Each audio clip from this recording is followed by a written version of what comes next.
Усім привіт на каналі Фаворит Фішинг. І сьогодні ми поговоримо не про оновлення, а про абсолютно нову катушку, котра цілком і повністю доповнила наш широкий спінінговий модельний ряд Фаворит Тотем.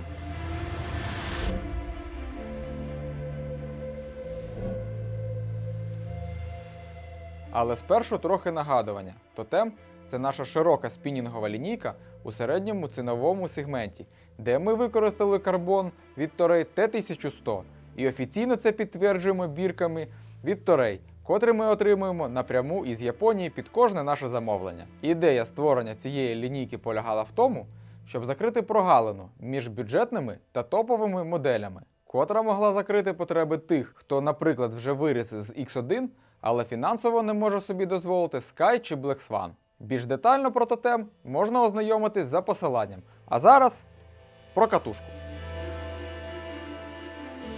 Тотем був створений на базі вже перевіреної часом якісній та надійній платформі, на котрій були зібрані більшість наших катушок, а також оновлення Bluebird, Arena та U1. Корпус та ротор катушки зроблені з карбон-композиту, за рахунок чого досягається легка вага. Ротор катушки оновлений, котрий ми використали в Bluebird та Arena. Він компактний і легший порівняно з тими, що ми використовували раніше. Завдяки цьому ми маємо легший, плавний та збалансований хід катушки.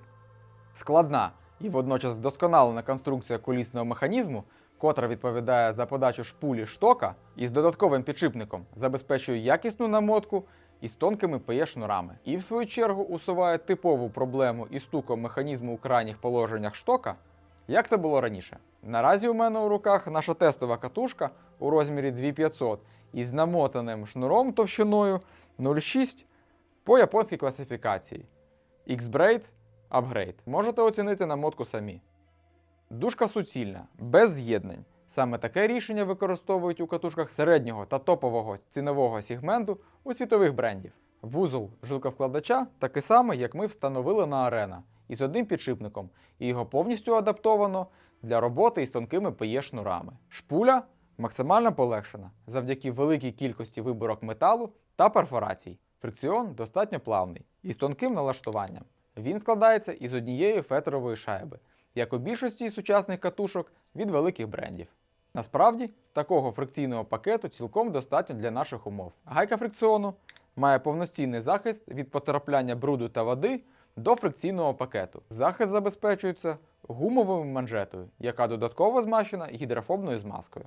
Ручка катушки вкручується в головну шестерню, завдяки чому практично мінімізуються люфти в цьому вузлі. Карта підшипників 10+1. Усі підшипники закритого типу із нержавіючої сталі, як і сам шток, що дозволяє використовувати катушку у солоній воді. Кноп за своєю конструкцією ергономічний, виготовлений із приємного і м'якого на дотик софтач пластику. На катушках розміру C3000 та 4 встановлено Т-подібний кноп. Розмірна лінійка доволі широка і включає 7 моделей, характеристики яких ми зараз виведемо на екрані. Але більш детально я хочу зупинитись на розмірі C3000. По аналогії з Shimano це не справжній додатковий розмір, а лише модифікація катушки, котра зібрана на базі корпусу 2500, але із глибокою вмісткою шпулею та Т-подібним кнопом. Впевнений, що у вас цілком виникнуть питання до того, а в чому ж різниця між оновленими катушками Arena та Bluebird та новим тотемом, котрі зібрані на одній базі. І щоб вам було більш зрозуміло, ми зробили ось таку пояснювальну інфографіку, де будуть наглядно показані усі відмінності. Загалом ми отримали катушку, котра вібрала у себе все найкраще, що ми використовували раніше у всіх своїх катушках, але за розумні кошти. І повністю відповідає концепції тотем. Ще не топ, але й вже не початковий рівень. У своєму класі наша катушка є дуже достойною. Вона доволі легка, має приємний хід і якісно працює із тонкими PE-шнурами. Якщо у вас залишились питання, задавайте їх у коментарях. До нових зустрічей! Усім па-па!